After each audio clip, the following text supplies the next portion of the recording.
अस्सलाम वालेकुम दोस्तों, लेट फाइलर का कॉन्सेप्ट बिल्कुल ख़त्म हो चुका है। एफबीआर ने एक डॉक्यूमेंट इशू किया है, ये मैं आप लोगों को पढ़ के सुना देता हूँ। A person name shall be included in the ATL if he files return of income tax for the latest tax year by the due date specified in section 118 of the ordinance or by the due date as extended under section 119। इसका मतलब क्या हुआ? वो शख्स ATL में यानी active taxpayer list में include किया जाएगा कि जिसने income tax return latest year के यानी 2024 के सबमिट या फाइल कर दिए हो by the due date specified in section 118 यानी उस डेट से पहले जो कि सेक्शन 118 में स्पेसिफाइड हो चुका हो of the ordinance or by the due date as extended under section 119। अब एक्सटेंड जो हो चुका है ना, एफबीआर ने जो डेट एक्सटेंड किया हुआ है वो 31 अक्टूबर है।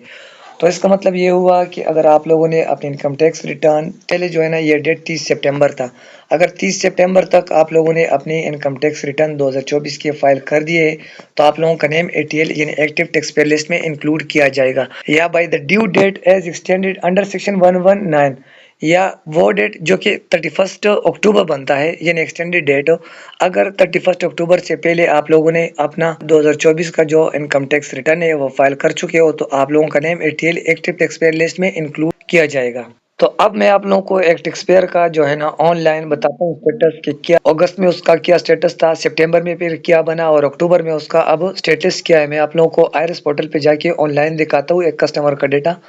तो इससे आप लोगों को ये सारी चीज़ें वाज़ेह हो जाएंगी। क्रोम में जाते हैं, क्रोम में जो है ना आयरस को सर्च कर लेते हैं और यहाँ पे आके यहाँ से हमने सीनेसी की सिलेक्शन करनी है। सही है, यहाँ पे एक्टिव टैक्स पेयर लिस्ट के सेक्शन में आके यहाँ पे सीनेसी यहाँ पे हम सेलेक्ट कर देते और नीचे आके सीनेसी नंबर हम यहाँ पे पेस्ट कर देते और यहाँ पे जो है ना आज का डेट हम डाल लेते 28 अक्टूबर और यहाँ से आके हम इसको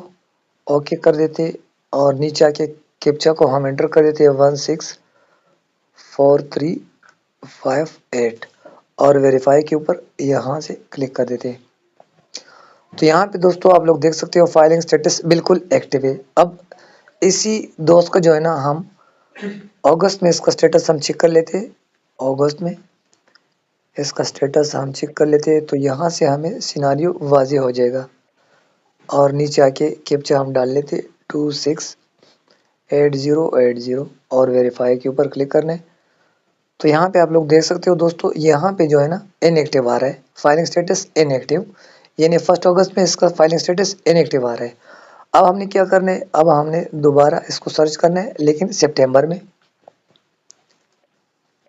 में इसको सर्च करना है, ओके करना है और यहाँ पे आके कैप्चा हमने डालना है 490746 और वेरीफाई के ऊपर यहाँ आके वेरीफाई के ऊपर क्लिक करना है। तो ये देखिए दोस्तों, सितंबर में अगस्त में जो है ना ये बिल्कुल इनएक्टिव था, सितंबर में इसका स्टेटस एड फाइलर हो चुका है, जबकि अक्टूबर में आज के डेट में ये बिल्कुल एक्टिव हो चुका है। तो इससे अब हमें क्या वाज़ेह हुआ, ये वाज़ेह हुआ कि अगर आप लोगों ने अपना इनकम टैक्स रिटर्न जो है ना अक्टूबर सितंबर के दौरान आप लोगों ने जमा किया है, फाइल किया है, तो आप लोगों का स्टेटस ज़रूर जो है ना एक्टिव स्टेटस में चेंज होगा। जहाँ तक मेरे लम्हे है तो एफबीआर ने जो है ना इस क्वेरी को 1 नवंबर इसको चलाना था, लेकिन फर्स्ट पता नहीं ये सिस्टम का प्रॉब्लम भी हो सकता है। 1 नवंबर से पहले जो है ना लोगों की जो है ना name ATL active taxpayer list में इंक्लूड किए जा चुके हैं। अब हो सकता है ये सिस्टम क्लियर हो, लेकिन एफबीआर ने जो है ना ये वाज़ेह कर दिया था कि अगर आप लोगों ने अपने income tax return 2024 extended date के अंदर सबमिट या फाइल कर दिए तो आप लोगों का नेम जो है ना 1 नवंबर को एक्टिव टैक्स पेयर लिस्ट में as active taxpayer show होगा। तो उन तमाम दोस्तों के लिए मैं वाज़ेह कर देता हूँ कि 2 दिन बाकी है 31 अक्टूबर को। तो अगर आप अभी तक आप लोगों ने अपने इनकम टैक्स रिटर्न फाइल नहीं किए तो जल्दी फाइल कर ले, ताकि आप लोगों का नेम भी 1 नवंबर से